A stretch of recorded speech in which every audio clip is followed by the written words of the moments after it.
My wife got pregnant and left me. Now she reached out to me to tell me the other guy turned her life into a nightmare. Guys, I have no intention of getting back together with her, taking her back, or even wanting to help her.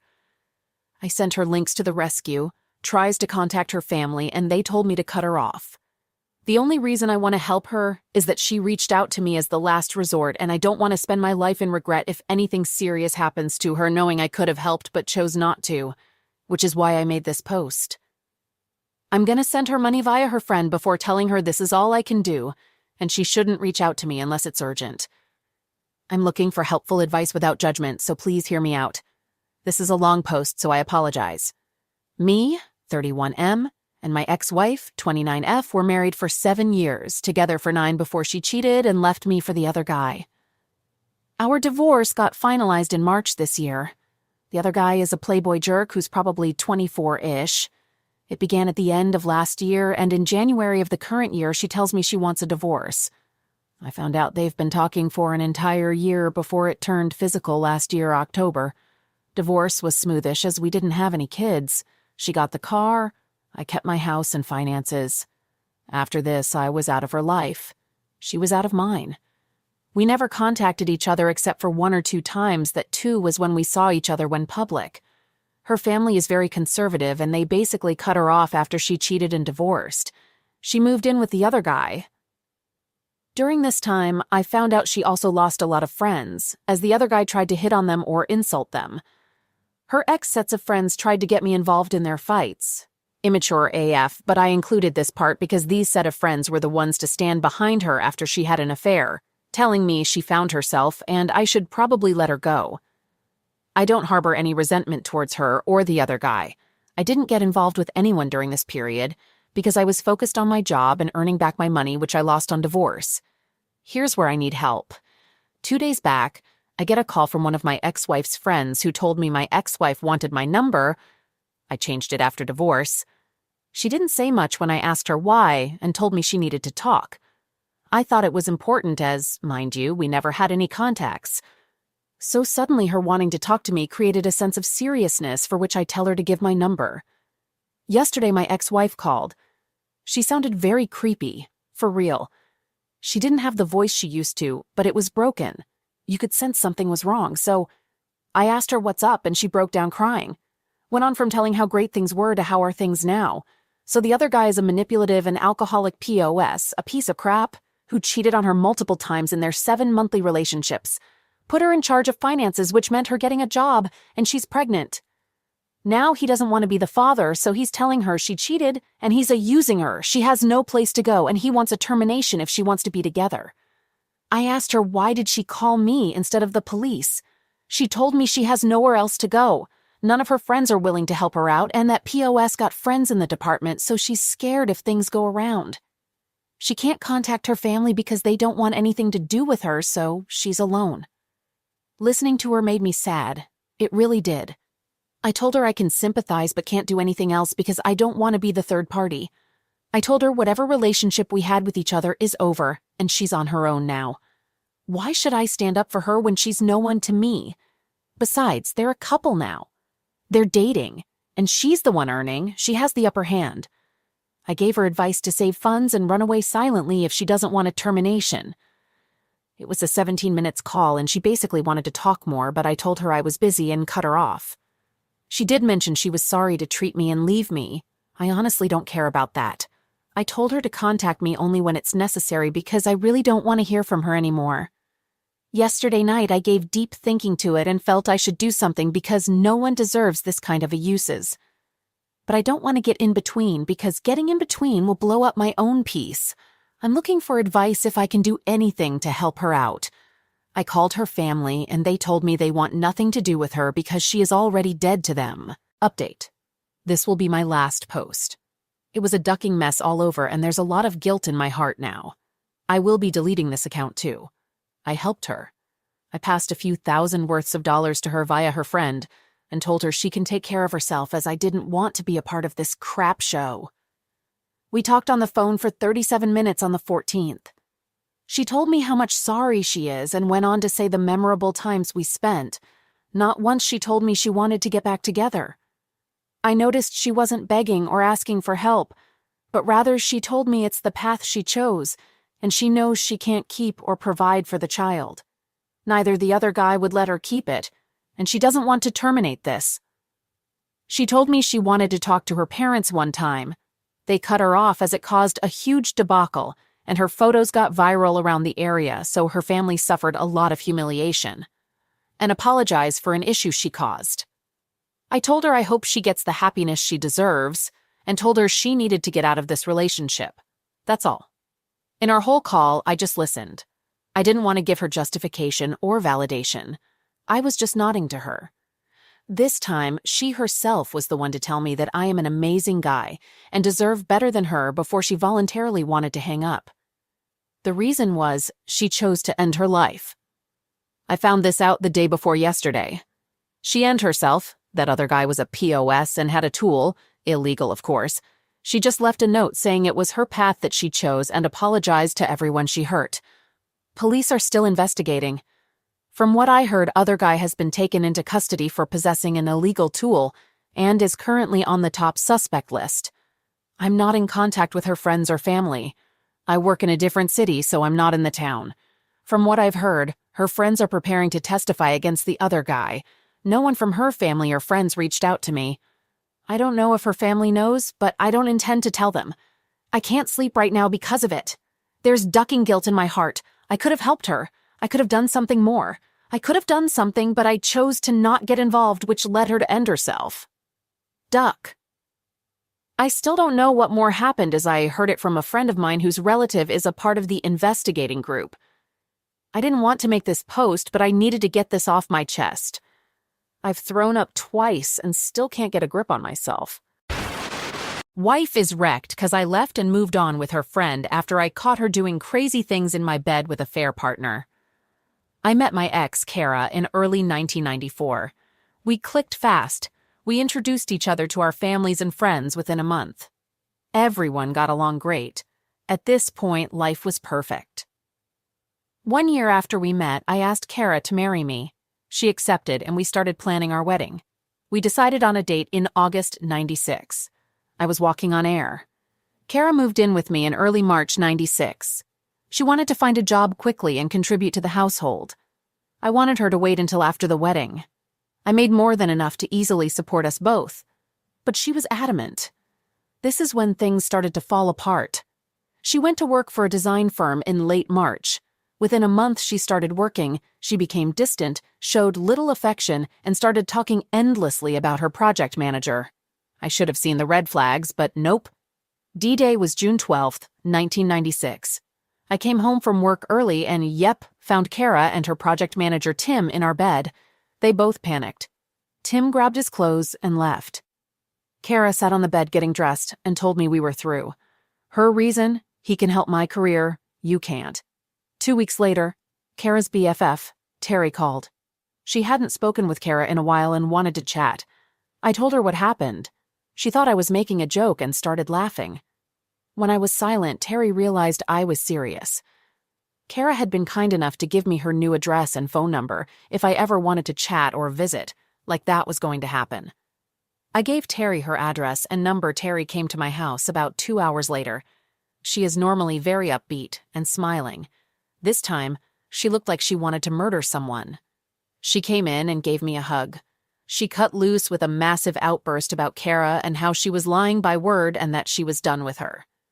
Kara had told Terry that I was physically and emotionally misusable. What a pile of crap.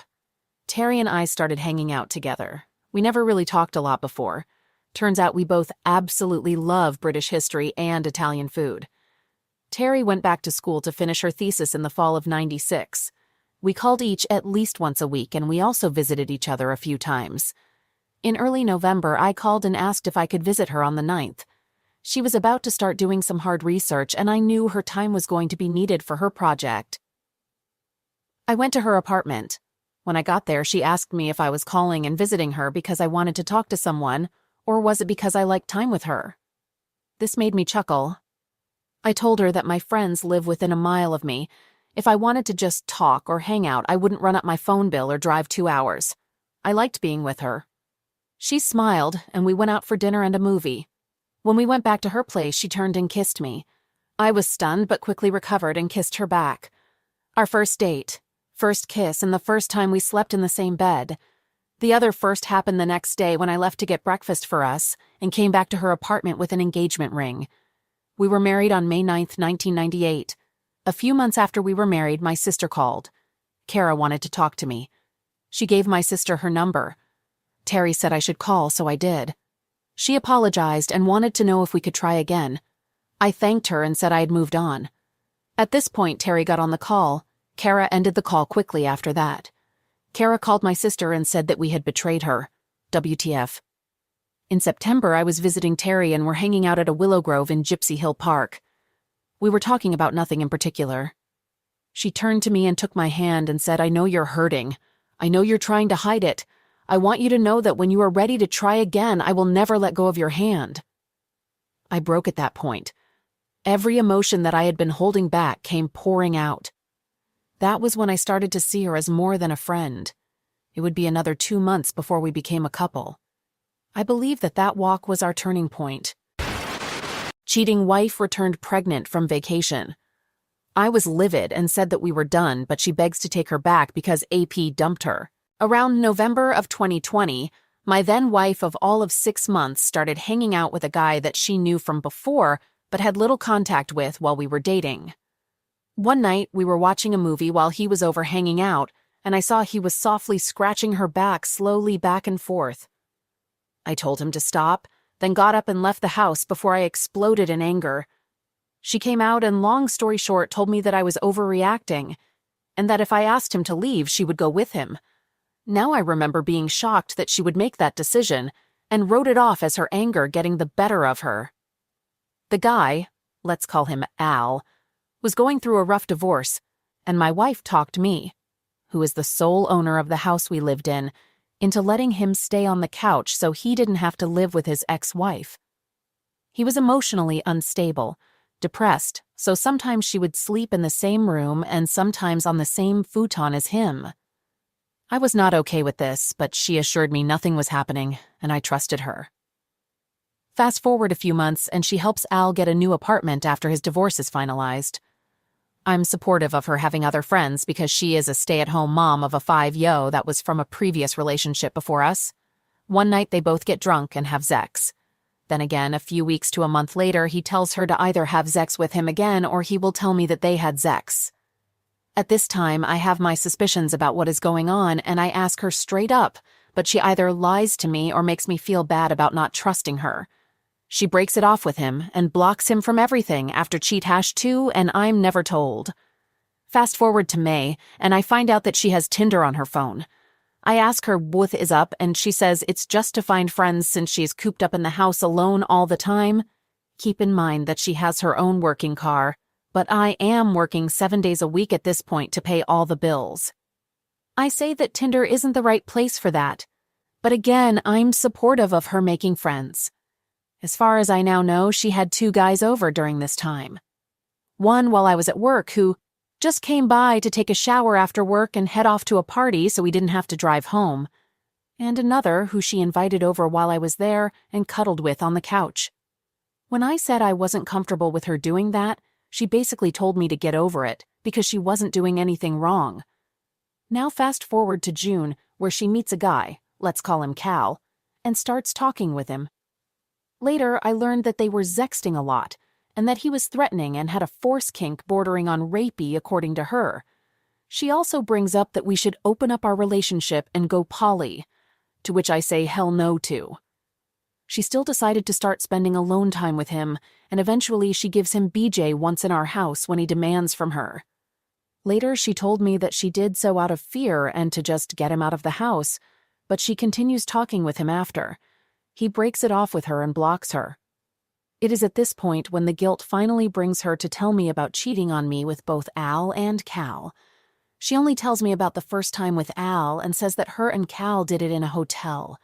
She words it like she was fully *aped, and the only way she didn't even say no was because she was scared and locked up. Thinking that my wife was *aped, I tried to be as supportive as I could and ended up forgiving her on the spot.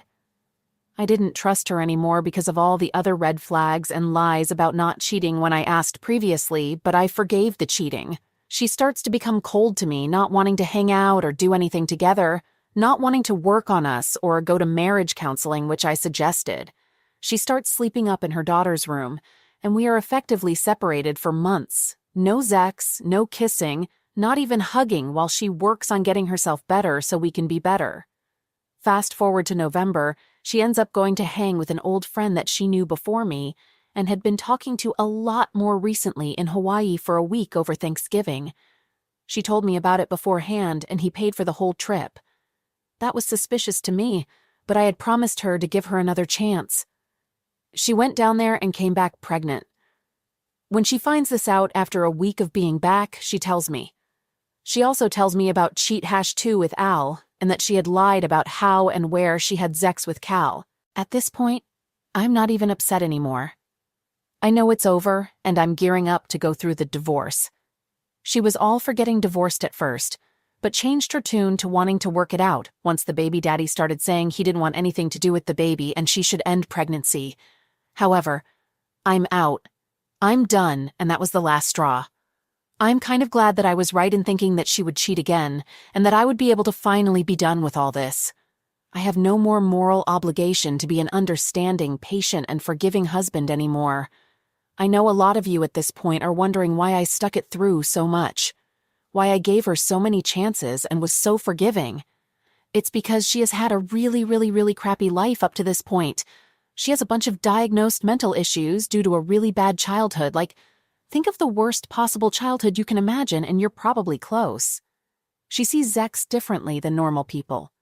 To her, it doesn't have the emotional connections that it has for normal people. I was focused on being the best husband to her that I could be. That was the focus of my whole life. Be the best husband I could be and the best father figure for her daughter.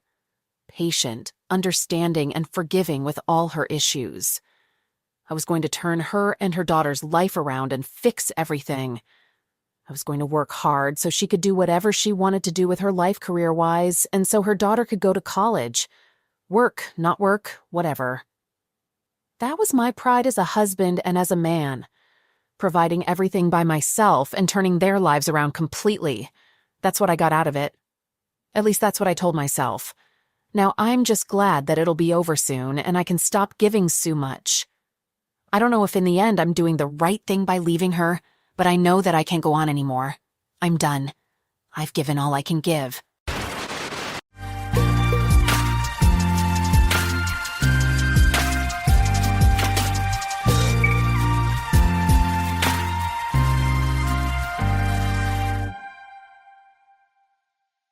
Alright, everyone's presentations are done. Nick, the manager, said as he tried to move the discussion forward. Excuse me, I haven't. I recently found out something. Nick interrupted me and began to speak. There's apparently someone in this department who didn't graduate high school and is just a part-timer. Meetings should be for employees only. Absolutely right. His lackey, Mike, of course, agreed with Nick. I'm leaving. After leaving the meeting room, I started to shut down my computer. I noticed that an email had arrived, not in my personal inbox, but in the company's shared email. Thinking, there's no point in speaking up, no one will listen, I went home quietly. The next day, I heard a commotion from Nick's desk. He was staring at his computer screen, his face pale. Nick?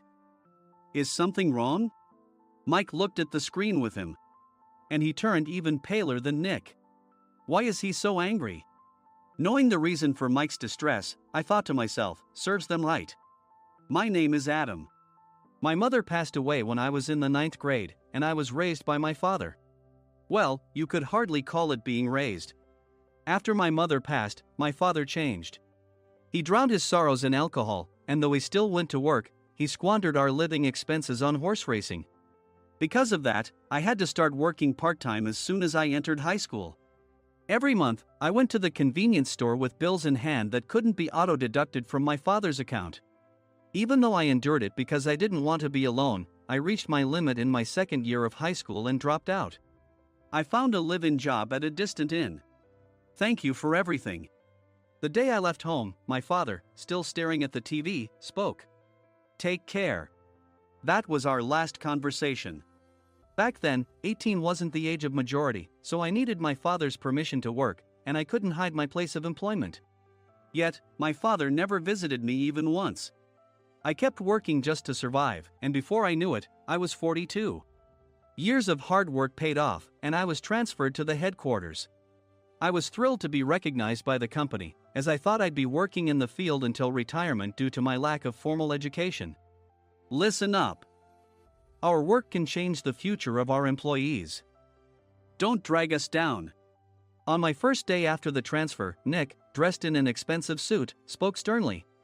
There was a reason for this. Our inn was located in a prominent tourist destination, known so well that everyone in the state could sing its commercial jingle. At its peak, we had 5 locations within the state. But that was long ago.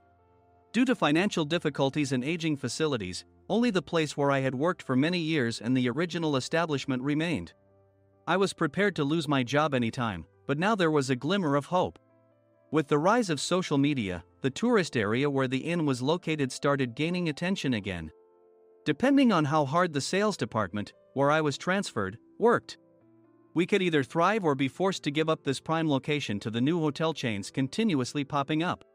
For Nick, who had switched careers from another industry to strengthen our sales, this was a battle he couldn't afford to lose. I understood why he had to be strict. "I will do my best." Nick sneered at my enthusiastic declaration. "Did you not hear what I said?" "I'm sorry." I thought I was listening carefully. Out of habit from years of customer service, I apologized reflexively, though I had no idea what had offended him. Someone was watching me with a smirk. In this department, there are those who are expected to excel and those who have been shoved here because they have nowhere else to go. You are the latter. It was Mike, the section chief. He's 7 years younger, at 35. But he was called to headquarters much earlier than I was and had been moving around within the headquarters ever since. I'm not jealous, but I can't accept that he's my boss. Graduating from a prestigious university, he has an unusually high pride and caused many problems as a newbie, making things very difficult for me when I was the front desk leader. When I found out Mike was transferred to the sales department a month before me, I was disheartened. Mike is right. With just a middle school diploma, there's not much you can do. Don't even think about achieving results. As if I didn't exist, Nick remarked, "I'm thirsty." Mike eagerly ran to the coffee maker. It seems Mike is Nick's lackey. I regretted being happy about my transfer to headquarters, wishing I had stayed on site forever. Send a direct mail to every company on this list by the end of the day.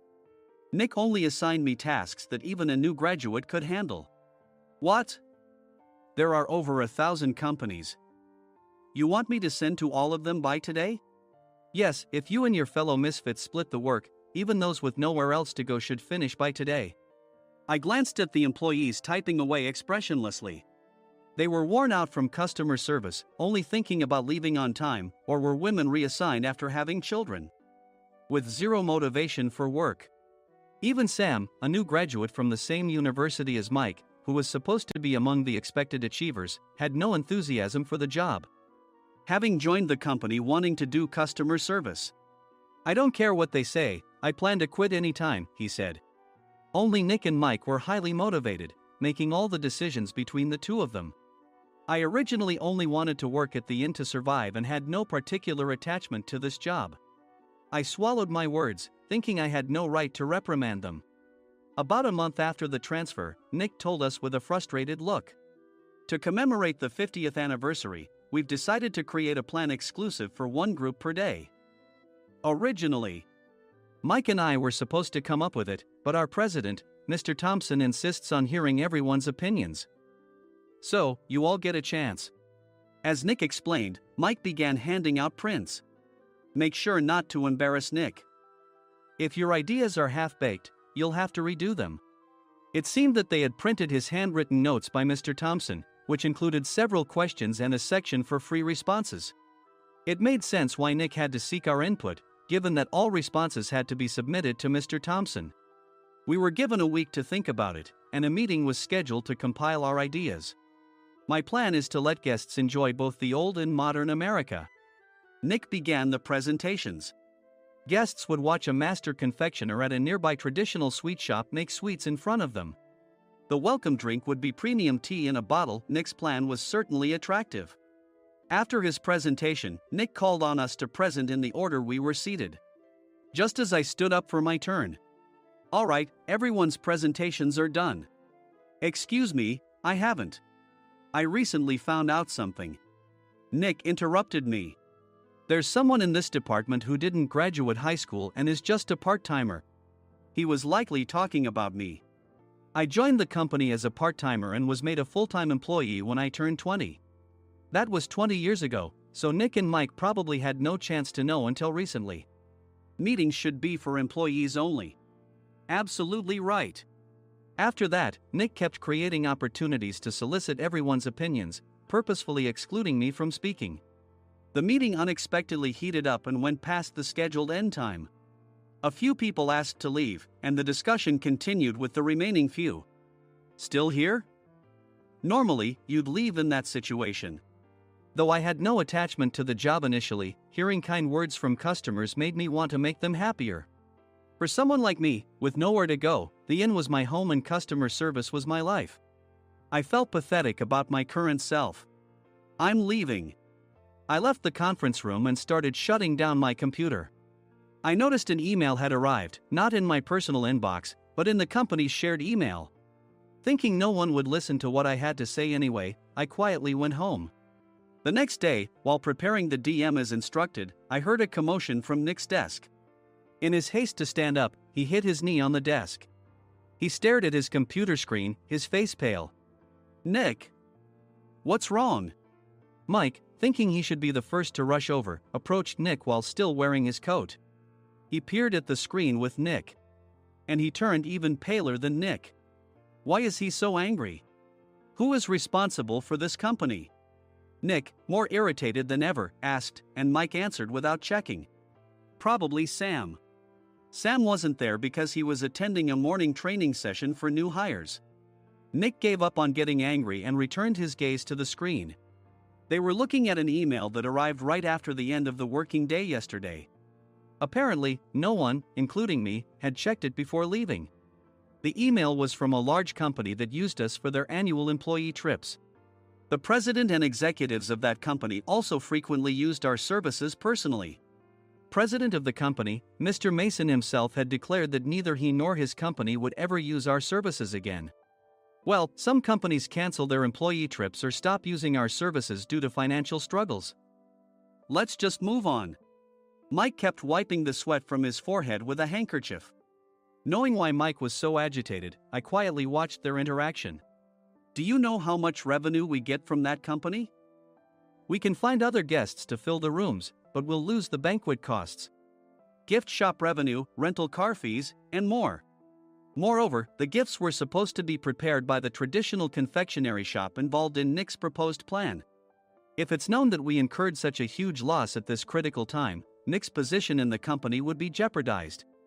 Nick took a deep breath, seemingly trying to calm himself. "All right, Mike. Go to New York right now and apologize to Mr. Mason." "What? You're coming with me, right? I have urgent work to do." "I trust you, which is why I'm entrusting this to you. Please." Mike, believing Nick's sincerity, agreed with a determined look on his face, saying, "Yes. That's Nick for you."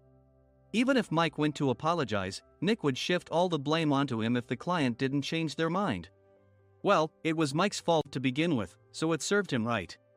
About 3 hours later, Sam answered a call from somewhere and repeatedly apologized, saying, "I'm very sorry." Everyone watched to see what was happening. After ending the call, he informed Nick with a weary tone. When Mike arrived at the client's company, he only made things worse, further infuriating Mr. Mason. He was demanding, "Get his boss here immediately." It was no wonder Sam was exhausted, dealing with such a call right after returning from training. "What is that idiot doing?" "All right, Adam, you're coming with me. If sacrificing Mike didn't work, then I must be next."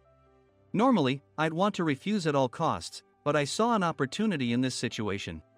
If I can be of assistance, I'd be happy to join you. I immediately followed Nick, and we flew to New York.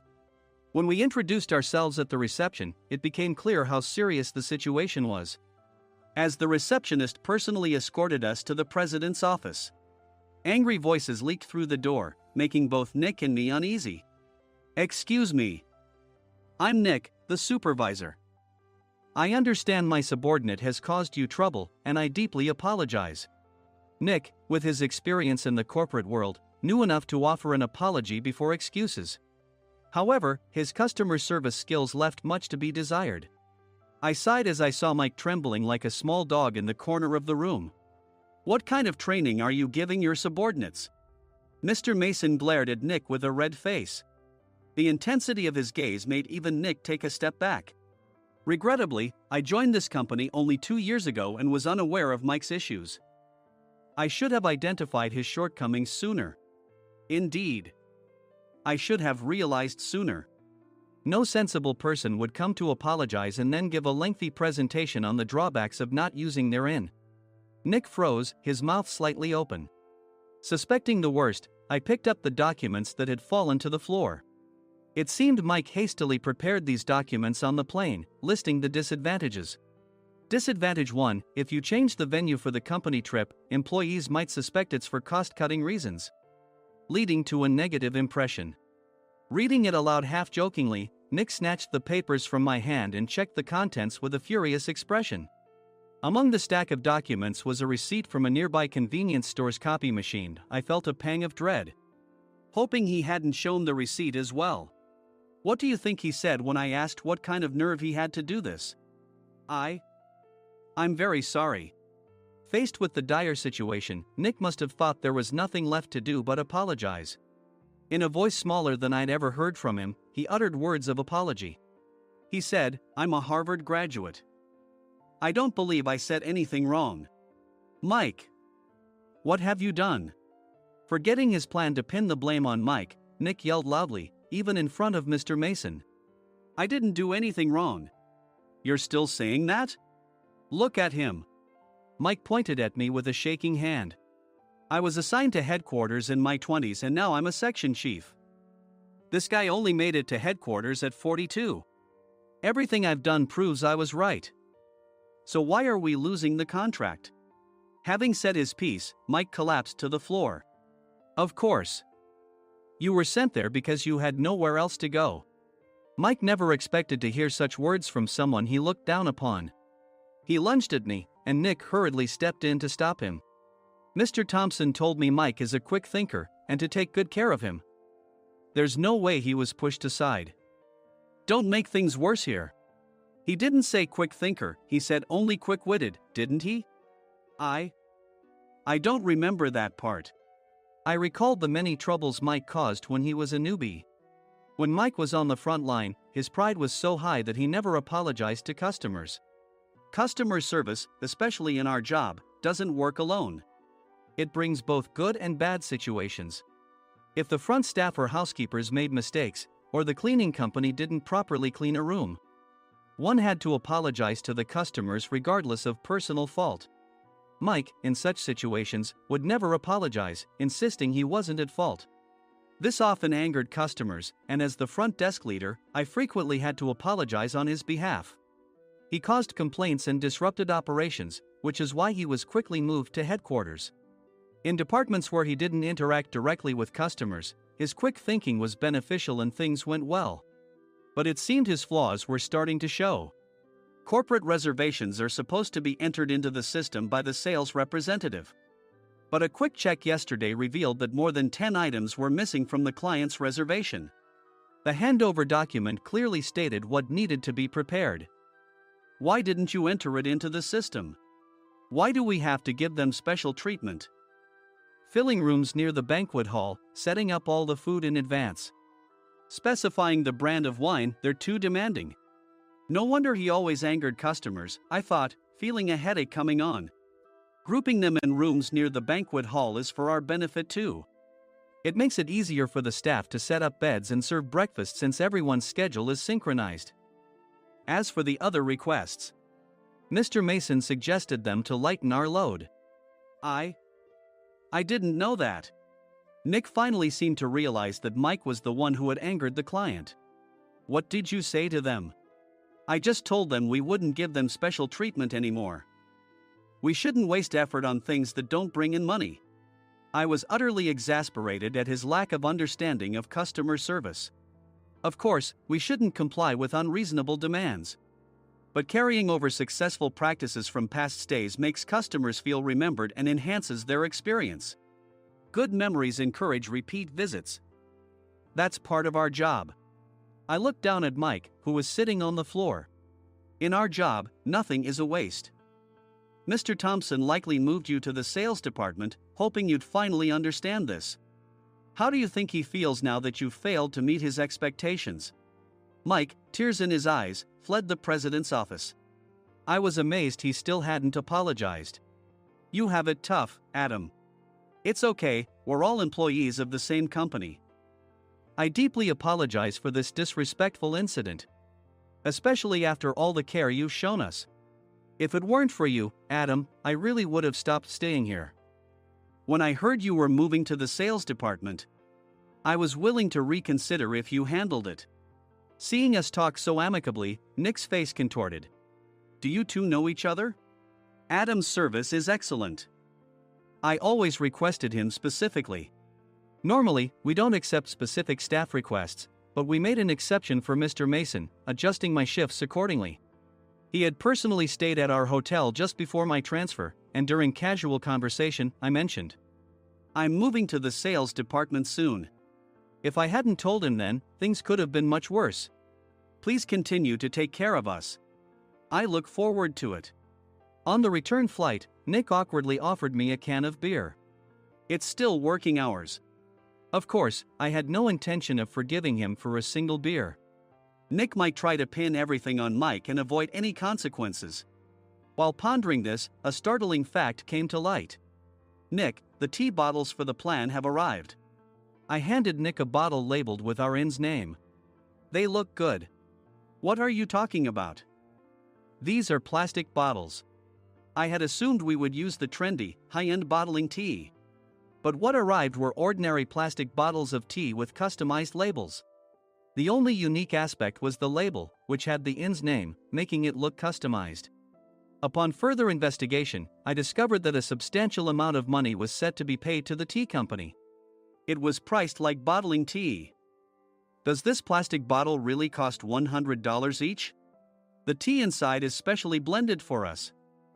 The extra cost is for that. Wouldn't it be better to use another tea company? Or is there a specific reason we must use this one? As Nick continued to make excuses, I showed him a printed email. I informed the tea company's president, Mr. Mitchell, that we discovered irregular payments and he confessed. He said you two were high school classmates and planned to split the extra money. That idiot. Why did he confess? That's not important. You should worry about yourself, this could turn into a police matter. Opening the bottle cap, I suggested. How about calming down with this tea? It supposedly has a relaxing effect. Nick drank the tea frantically. In the following days, decisions were made about their fates.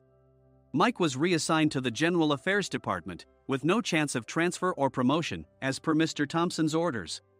As for Nick, since the payment to the tea company hadn't yet been made, he narrowly avoided legal trouble. Instead, he was encouraged to leave the company, and to avoid further complications, Nick submitted his resignation. Rumor has it that connections between HR departments have made it difficult for him to find new employment. Even though it was good to have those two gone, something unexpected happened in the sales department. Everyone became motivated and united in refining the 50th anniversary plan. In the end, my plan was adopted. We collaborated with the Tourist Information Center to provide personalized guides. The plan, tailored to the number of guests, was truly special for the 50th anniversary. Hey, is Adam's family coming to stay? I immediately booked that special plan for my family. Sam noticed it on the reservation list and quickly picked up on it. Yes, I'm inviting my father. That's great. I might invite my parents too. I lacked the courage to face my father just as Adam. But here, with the confidence Mr. Mason praised, I felt ready. The 50th anniversary plan was a perfect opportunity to reconnect with my father. I hoped to bring back the days when we could laugh together as we once did.